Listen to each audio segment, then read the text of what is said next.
다음 소식입니다. 해마다 우리나라 노인 우울증과 더불어 노인 자살이 꾸준히 늘어나는 것으로 나타났습니다. 전문가들은 노인 우울증이 노인 자살로 이어지는 이유에 대한 분석과 함께 이웃사회에 관심을 촉구했습니다.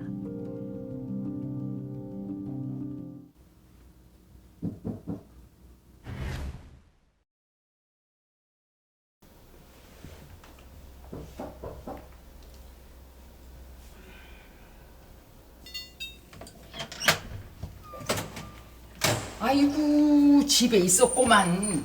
왜 이렇게 문을 늦게 열어? 아니, 자기 복지관에도 안 오고 어떻게 지내나 싶어가지고 왔지. 응? 아니, 집이 왜 이렇게 어수선하냐? 아이고, 깔끔한 사람이 왜 이래? 아이고, 참나. 아이고, 치우고 좀 살아라. 아이고, 이거 참나. 아이고, 참나. 아니, 이나저나 자기 밥은 먹었어? 아니, 아니, 밥도 안 먹고 왜 그래? 아유, 그냥 밥 먹기도 귀찮아. 힘이 없으니까 아무것도 하고 싶지가 않아. 그래도- 예전에 치료받았던 관절이 요즘 들어 더 아픈 것 같아. 아유, 그렇구나. 그래도 복지관에 와서 이 얘기 저 얘기 하면서 히히히 하다 보면은 아픈 것도 잊어버리잖아. 아유, 몰라. 그냥 여기저기 다 아프니까 움직이기도 싫고, 아프니까 사람 만나는 것도 귀찮고, 자는 것도 시원치가 않아. 아니, 왜 이래? 내가 걱정돼서 온 사람한테. 아유, 참 정말 좀 민망하다, 야. 아유, 알았어. 그래, 쉬어. 내 먹을 것 좀 사올게. 에휴, 이렇게 사는 게 무슨 소용이 있어. 혼자 말해서 뭐하나. 아, 내가 뭘 하려고 했었는데 기억이 안 나네. 아이씨, 모르겠다. 마치 우리 주변 어르신들 모습 같은데도 뭔가 또 사뭇 다른 듯한 그런 느낌이 납니다. 생각해 보면은 뭐 저 말 중에 지금 습관처럼 하는 말이 있어서 그렇게 크게 관심을 갖지 않게 되거든요. 그렇죠. 네, 그래서 맞아요. 이게 어떠한 도움이 필요한 것인지는 잘 모르겠어요. 맞아요. 아무래도 우리 어르신분들이 그냥 습관처럼 자주 언급하시는 이야기 중에 하나여서 그렇게 더 느끼시는 것 같은데, 사실 뭐 흔하게 사용하는 표현이긴 하지만 이게 가끔 진심이신가? 정말 괜찮으신 건가? 이런 고민이 들 때가 있거든요. 그래서 정말 도움이 필요한 상황일 수도 있으니까 우리가 한번 제대로 알아보는 시간을 가져보면 좋을 것 같아서 도움 요청할 전문가 한 분 모셨습니다. 인천광역시 자살예방센터의 강승걸 센터장님 모셨습니다. 안녕하세요, 교수님. 네, 안녕하세요. 안녕하세요. 네, 안녕하세요. 교수님, 저도 이 나이가 들면서 그런 것인지 모르겠지만 그 사례에 나오신 어르신들처럼 무기력해지고 또는 뭐 세상 일에 재미없어지고 뭐 이런 말을 하는 거는 오히려 좀 나이가 들어서 좀 자연스러운 거 아닐까요? 이제 나이 드시는 과정에서 사실은 흔히 나타날 수 있는 상황인데요. 하지만 지금 이제 앞서 어르신 같은 경우에 말씀 한마디마다 좀 우리가 쉽게 간과할 수 없는 표현들이 좀 있었습니다. 그래서 좀 살펴보면 좋겠습니다. 네. 일단은 앞서 사례에 나오는 그 어르신 모습 중에 건강하지 못한 그런 부분들은 뭐라고 생각을 하셨습니까? 저는요, 우선 일단 끼니를 챙기지 않으시고 계속 누워만 계셨다고 해서 건강을 해치지 않을까 이런 부분이 좀 걱정이 되고, 친구분이 계속 말을 거는데도 대꾸를 안 하시는 모습이 건강해 보이지 않더라고요. 그래서 건강을 위해서라면 좀 챙겨 먹어야 하지만 나이가 들어서는 그 입맛이 떨어질 때가 좀 많거든요. 근데 생각보다 이렇게 밥을 챙겨 먹는 일이 좀 사실 귀찮기도 하거든요. 네, 두 분께서 이제 말씀을 잘 해주셨는데 이런 것들이 건강한 노후를 위해서 상당히 중요한 부분입니다. 근데 이제 왜 이 어르신이 그런 모습을 보이셨을까? 이거에 대해서 좀 생각해보는 시간을 가져볼까 하는데요. 혹시 노인 우울증이라고 들어보셨나요? 글쎄요, 노인 우울증. 그 제 주변에서 어르신들이 우울증으로 좀 치료받고 있다는 얘기를 들은 적은 뭐 없는 것 같아요. 뭐 근데 물론 어르신들도 우울증에 걸리시겠지만은 그런 경우가 좀 많나요? 우리가 이제 을의 나이가 들면 당연히 우울해질 수 있다라고 생각을 하고 많은 분들이 또 일상생활에서 우울감이라는 기분은 흔히 겪는 감정이기 때문에 주변에서 노인 우울증 환자분이 계실 때 우리가 우울증이구나 이렇게 생각하지 못하는 경우가 상당히 많습니다. 그래서 앞서 이제 선생님께서 이제 말씀을 하셨는데 노인 우울증이라는 게 잘 드러나지 않는 그런 특징이 좀 있습니다. 이 어르신들 같은 경우에 젊은 사람들과 좀 달라서 고민이나 불편한 거 여러 문제들을 표현을 잘 안 하시고 스스로 문제를 해결하고자 하는 경향이 강합니다. 그래서 우리가 주변에서 노년기 우울증을 조기에 알아채기가 쉽지가 않죠. 그 제 주변에 어르신들이 가끔 우울해 보이셔서 뭐 괜찮습니까? 뭐 이렇게 뭐 조심스럽게 뭐 여쭤도 보고 하는데 다들 뭐 그냥 아이 뭐 시간이 해결해 준다. 뭐 나는 이길 수 있어. 이렇게 하시면서 말을 좀 아끼시더라고요. 근데 이럴 때 더 관심을 갖고 치료적인 도움을 받도록 저희들이 이렇게 좀 도와드려야 되겠네요. 그러니까요. 근데 도와드리고 싶은데 그러려면 정말 이게 우울증이신 건지 아닌지 저희가 진단을 할 수 있는 그 기준이 있어야 될 것 같아요. 우리가 좀 쉽게 알 수 있는 방법 있을까요, 교수님? 우울증 진단 기준이 있습니다.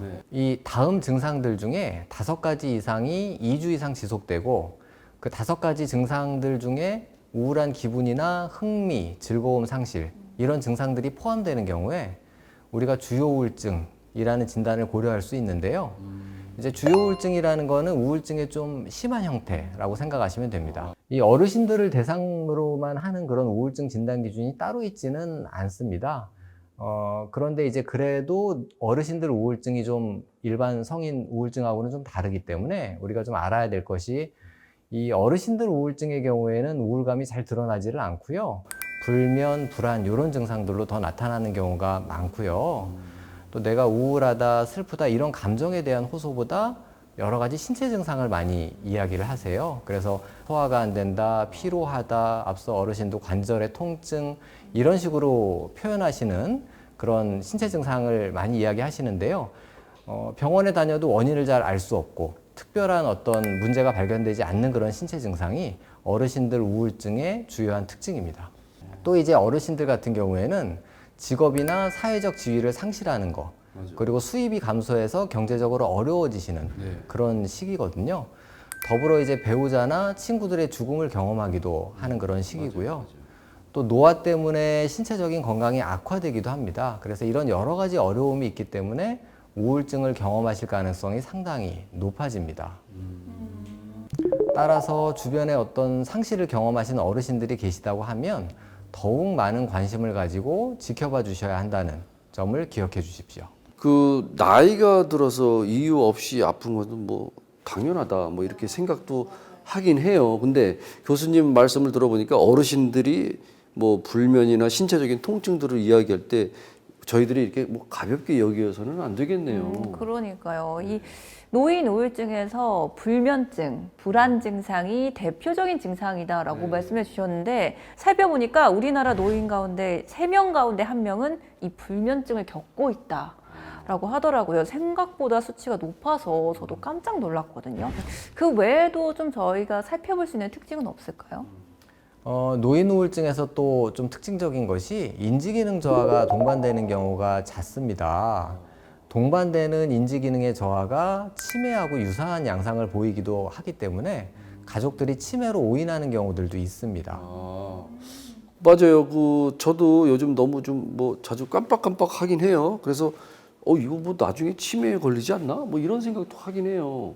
건망증, 치매, 네. 그리고 이제 노인 우울증 이것이 증상이 굉장히 좀 비슷하기 때문에 구별하기 쉽지 않은 경우가 많습니다. 건망증하고 치매를 많이 이제 좀 혼동하시고 또 어떤 건지 궁금해 하시는데 그냥 간단히 일단 말씀드린다면 건망증의 경우에는 세부적인 내용 이런 것들은 좀 잊어버리시더라도 핵심적인 중요한 내용은 잘 안 잊어버리시고요. 반면에 치매는 중요한 내용을 잊어버려서 일상생활에 실수나 문제를 초래합니다. 그리고 이제 실제 치매가 아닌데 치매처럼 그렇게 인지 기능이 저하되는 모습을 보이는 거를 우리가 가성 치매라고 하는데요. 이 가성 치매는 심한 우울증 때 동반이 될 수가 있습니다. 그래서 급격하게 기억력 장애가 발생하고 이렇게 심해지는 경우, 그리고 우울증이 치료되면 이 가성 치매, 그러니까 인지 기능 장애가 좋아지는 그런 경우에는 치매가 아니라 가성 치매 아닌가, 우울증에서 발생하는 그런 인지 기능 장애가 아닌가라고 생각할 수가 있겠습니다. 그러니까 뭐 사실 장기적으로 보면은 그게 급성으로 나타나는지 기간이 긴지에 따라서 구분은 할 수 있는데, 이게 저희 같은 일반인들이 세세하게 구분하기는 굉장히 어려울 것 같다라는 생각이 들거든요. 네, 맞습니다. 이게 전문가가 아니면 구분하기가 상당히 어려운 경우가 많기 때문에 평소와 다른 모습이 느껴진다고 하면 빠른 시일 내에 정신건강의학과에 내원하셔서 전문가의 진단을 통해서 확인하시는 것이 가장 중요하네. 정확합니다. 저는 지금 이렇게 생각해 보면 아까 사례에서 지나가는 말처럼 뭐 이렇게 사는 게 무슨 소용이야, 이렇게 더 살아서 무슨 내가 부귀영화를 누리겠다고 이렇게 얘기하신 부분이 마음에 걸려요. 혹시 이런 것도 자살을 암시하는 말이 아닙니까? 예, 잘 발견하셨는데요. 그게 이제 자살에 대한 암시일 수도 있고, 또 이제 우울증 증상하고 연관해서 그런 말씀을 하시는 걸 수가 있습니다. 노인 자살의 경우에 우울증하고 연관이 깊기 때문에 이 노인 우울증이 자살로 이어지는 경우도 상당히 많습니다. 그러니까요. 우울증이 자살로 이어질 수 있기 때문에 사실 그만큼 조기에 우울증을 관심 있게 보는 게 중요할 텐데, 저희가 그런 사례를 통해서 또 교수님께 조언을 구하려고 사례를 준비했습니다. 다음 사례 살펴보시죠. 열다. 아유 재밌다 정말. 자기야, 나 어때? 어머나. 자기야 이거 나 이거 못 보던 옷이다. 이뻐? 이쁘다. 왜 우리 어디 가니? 우리 저기 시내 좋은 곳에 가서 밥 먹자. 자기가 사는 내가 거야? 사줄게. 웬일이야? 생전 돈 안 쓰는 여자가. 내가 살게. 그리고 응. 전에 얘기했던 다리미 그거 가져갈래? 우리 엄마가 시집 올 때 준 건데 가져가. 그 다리미 친정 엄마가 주신 거라며. 챙겨 얼른. 그리고 저기 서랍장도 나중에 가져가고 더 필요한 거 있으면 말해. 왜 이래? 됐어. 나 맛있는 거 사준다며? 사줄게. 가자. 그래. 맘 변하기 전에 얼른 얻어 먹어야지. 그래. 가자. 가자 그럼. 응. 자기 조심하고. 응. 아이고 나 오늘 김인자 씨 덕분에 호강하네. 많이 먹어. 먹자. 나 먼저 뜰까? 야 여기 음식을 보니까 분위기도 보고 이러니까 되게 비싼 집 같다. 응? 그지? 아유, 그냥 좀 가만히 있어. 아까부터 웬 호들갑이야. 아이고 자기가 안 하던 짓을 하니까 내가 너무 좋아서 그러지. 빨리 먹어. 많이 먹어. 알았어. 우리 다른 거 뭐 시킬까? 아니야. 이거 비싼 음식 이거 다 먹어야지. 남겠다. 그만해. 마지막으로 이런 것도 먹어봐야지. 응? 아니 그냥 남편 떠나보내고 나 혼자 이렇게 살아서 뭐하나 싶어서 밥이나 먹자고 한 거야. 많이 먹어. 그래. 많이 먹어. 아유 맛있다. 되게 맛있다. 아유 잘 먹네. 비싼 거잖아. 많이 먹어. 이번 사례는 그래서 주변 어르신들의 일상 그냥 생활 같은 것처럼 보이거든요. 위험해 보이는 상황은 아닌 것 같은데 어떻습니까? 저도 근데 똑같이 느꼈던 게 분위기 자체는 굉장히 맛있는 것도 드시고 좋았던 것 같고, 근데 좀 다만 마음에 걸린 게 있다면 뭔가 좀 알 수 없는 그런 의미심장한 말들이 있어서 불안하긴 해요. 우리 교수님은 어떻게 보셨어요? 예, 말씀하신 것처럼 흔한 상황이기 때문에 큰 문제가 아니라고 생각하실 수도 있겠습니다. 근데 잘 살펴보면 그 어르신이 또 어떤 자살에 대한 경고 신호들을 좀 보내신 것들이 있습니다. 그죠? 그러니까요. 사실 저희도 지금 사례를 보면서 어떤 부분이 그런 경고 신호인지 위험 상황인지 잘 인지를 못했거든요. 교수님이 좀 설명을 해주세요. 네. 이 자살을 생각하시는 어르신들의 경우에 자살에 대해서 본인이 직접 이야기하지 않는 경우가 많습니다. 그래서 우리가 먼저 그분들의 자살 경고 신호를 주의 깊게 살펴봐서 알아챌 필요가 있습니다. 특히 또 우리나라 어르신분들이 그런 말씀 자주 하세요. 아유, 뭐 이만큼 살았으면 됐지. 뭐 이제는 그냥 뭐 죽어야지. 이런 말씀 굉장히 많이 하시다 보니까 너무 자주 하시니까 또 저희가 표현에 귀를 기울이지 않는 점도 분명히 있는 것 같고요. 근데 또 이렇게 말씀 들어보니까 가볍게 여기면 안 되겠다 이런 생각이 듭니다. 네, 맞습니다. 이 사례의 경우에도 직접적으로 구체적으로 자살에 대한 언급은 안 하셨지만 말씀 중에 좀 자살 경고 신호들이 많이 보였는데요.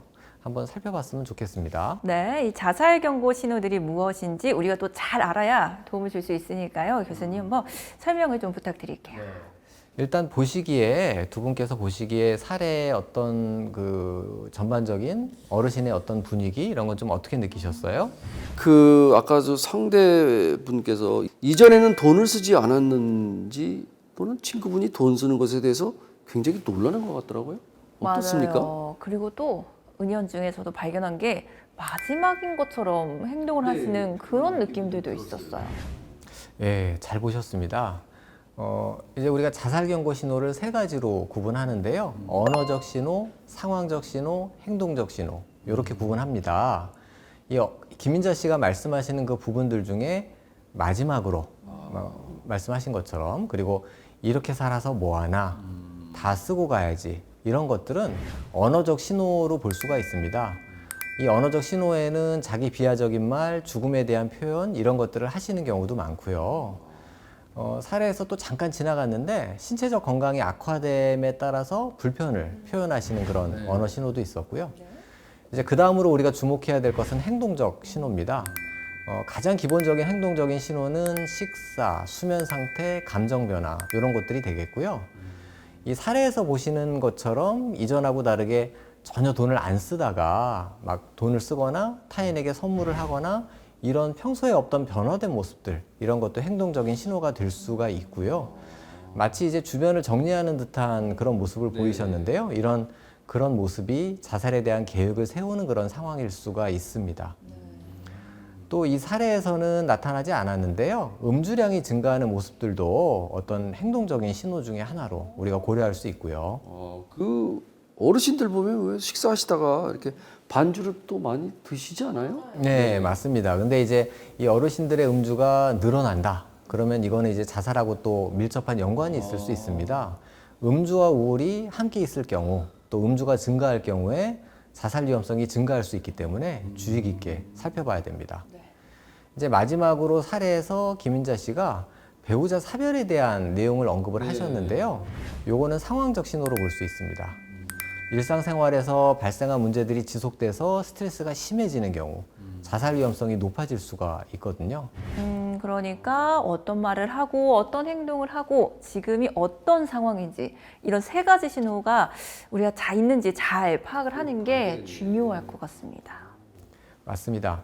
이 60대 이후에 자살 사망 원인하고 연관되는 그런 주요 스트레스 요인으로는 부부 간의 어떤 그런 사이, 부부 간의 관계 이런 것들이 이제 주된 스트레스라고 하고요.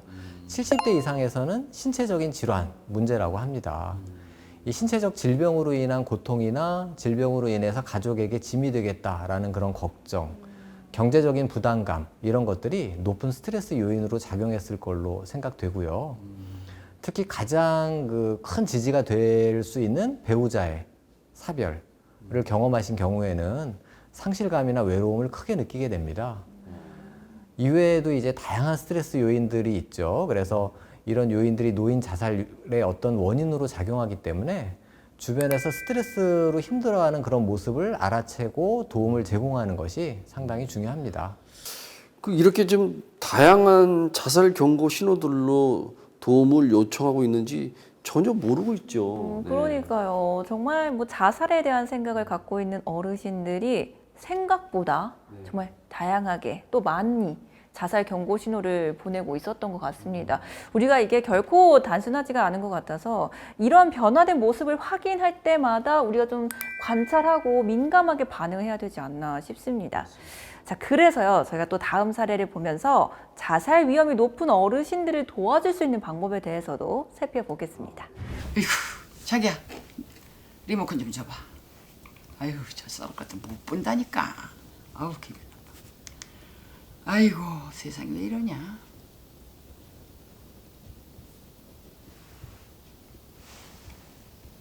아니, 자기야, 저번 달에 기운이 펄펄 나고 그러더니 오늘 왜 또 말도 안 하고 그러냐?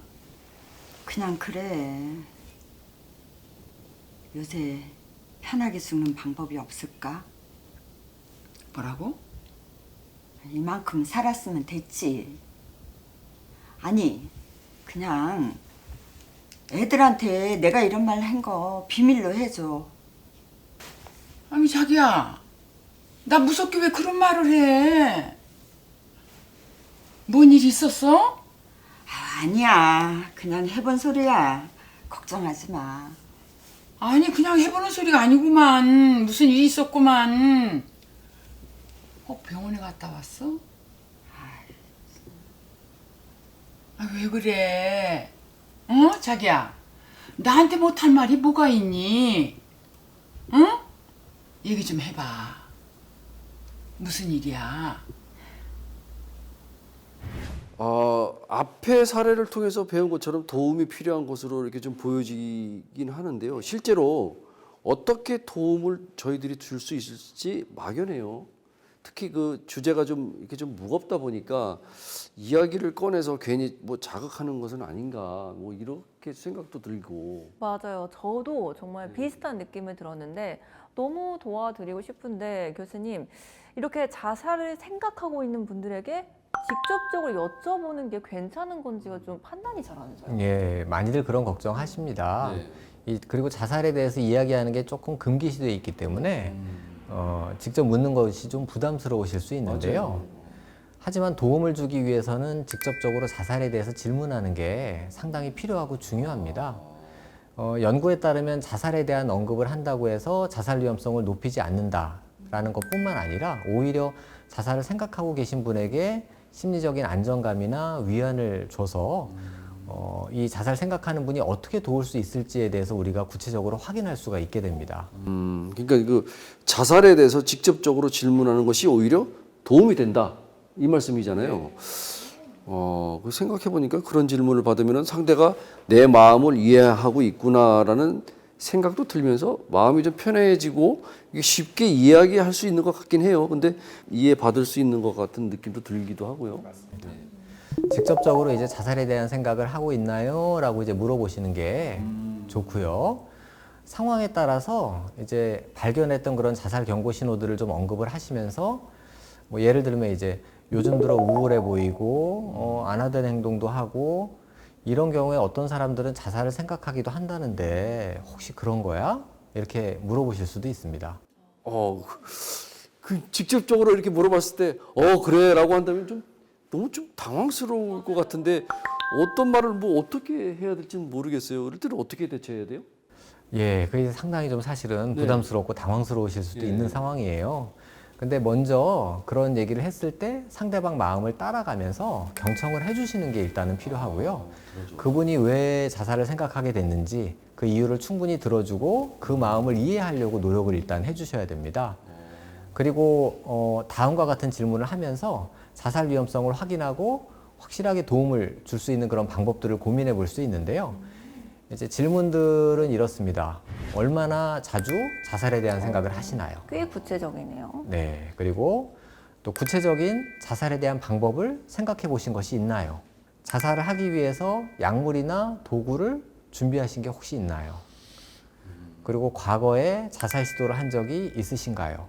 이런 식으로 이제 질문을 구체적으로 해주시고 만약에 이제 그 자살 생각했다고 하는 분이 구체적인 질문에 대해서는 아니다, 뭐 별로 안 한다 이렇게 하신다고 하면 이분의 어떤 스트레스 상황에 대한 이야기를 표현할 수 있는 것으로 표현해서 경청을 해주셔서 이분의 힘든 마음, 답답함을 해소할 수 있도록 도와주시는 정도면 되겠습니다. 그래서 이렇게 질문을 했더니 자살에 대한 생각도 있고 위험성도 꽤 높아 보여요. 그럼 저희가 어떻게 좀 도움을 줄 수 있을까요?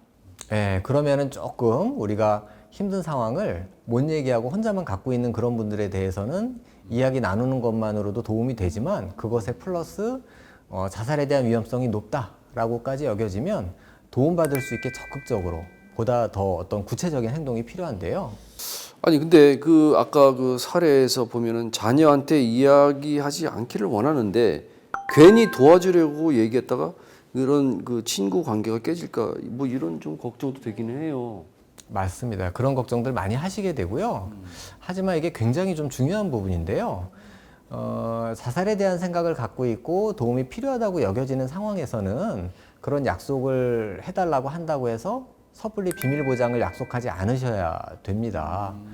왜냐하면 이제 진짜 자살을 생각하시는 분들의 비밀을 지켜줄 수는 없거든요. 그래서 도움이 필요한 상황에서는 우리가 보호자, 때로는 전문기관에 도움을 요청을 해야 된다라는 그런 어쩔 수 없는 상황을 이야기해야 되고요. 도와주기 위해서다라고 이제 얘기를 하셔야 됩니다. 그러니까 저는 잘못 생각하고 있었던 게 그렇게라도 약속을 해서 이야기를 끌어내야 되는 게 맞지 않나 싶었는데 섣불리 비밀 보장을 하면 안 된다라는 점 꼭 체크를 해 두시는 게 정말 좋을 것 같습니다. 네, 맞습니다. 특히나 자살에 대한 생각이 있는 분들의 경우에 본인이 가지고 있는 문제가 제일로 심각하다고 여기시거든요. 그래서 자살 외에는 다른 해결 방법이 없다고 생각을 하시게 돼요. 사람들마다 이제 삶의 상황이 다르고 문제가 다르기 때문에 자살에 대한 그런 생각이 옳다 그르다 이 듣는 분이 그냥 판단하고 아 그건 아니지 이렇게 비판하고 이런 거보다는 그냥 일단은 그분의 어떤 고통, 어려움을 경청해 주시는 것이 필요하고요. 그런 다음에는 이제 그분의 가족, 보호자한테 알려서 혼자 있지 않도록 해야 됩니다. 더불어서 도움을 받으실 수 있는 기관에 대해서도 안내를 해주시는 것이 좋겠습니다. 그분과 가족에게 거주하는 지역에 군, 구, 정신건강복지센터들이 있는데요. 그곳들을 안내하고 상담을 통해서 도움받으실 수 있도록 해주시는 게 좋겠습니다. 그리고 이제 24시간 자살 예방 상담이 가능한 전화가 있습니다. 1393, 국번 없이 1393 거시고 정신건강 위기 상담 전화가 또 있습니다. 1577-0199 여기를 안내하셔서 24시간 언제든 필요시에 상담을 통해서 도움을 요청할 수 있도록 연락처를 공유해 주시는 것이 좋겠습니다. 또 필요하거나 급한 경우 그분이 도움을 거절하는 경우 이런 경우에는 우리가 그냥 직접 나서야 되는 경우도 있습니다. 또 이제 요즘 가족 없이 혼자 지내시는 경우도 많기 때문에 직접 우리가 도움을 요청해야 되는 경우도 있습니다. 네, 24시간 상담 가능한 번호와 더불어서 지역의 정신건강복지센터를 연락해서 도움을 요청하는 거 꼭 기억해야겠습니다. 네, 제 주변에 그런 분들 중에 힘들어하고 계시는 분들이 있는지 또는 없는지 관심을 가져주는 것이 굉장히 필요한 것 같습니다. 네, 오늘 이 교수님과 윤철영 선생님과 함께 이렇게 3개의 사례를 통해서 김인자 씨의 자살 경고 신호를 살펴봤습니다. 교수님, 마지막으로 한 말씀 부탁드릴게요. 네. 이제 사실 어르신들이 우울해 하시는 분들도 많고 자살을 생각하시는 분들이 생각보다 상당히 많습니다. 우리나라 자살이 하루에 36분이 자살을 하시거든요. 그래서 남의 얘기라고 생각하시면 안 되고 주변에 우울해 하시는 분 그리고 좀 힘들어 하시는 분을 보면 혹시라도 이런 위기에 있지 않나 관심을 기울여 주시고 앞서 말씀드린 대로 도움을 주시면 좋겠습니다. 네, 정말 관심이 정말 중요합니다, 여러분. 네, 이렇게 두 분 오늘 자리해 주셔서 너무 감사하고요. 우리 자살 경고 신호 발견할 때는 적극적으로 전문기관에 연락해서 도움 요청하는 거 잊지 마시고요. 또 내 마음이 힘들 때는 24시간 상담 전화 연락하기 꼭 기억하시길 바랍니다.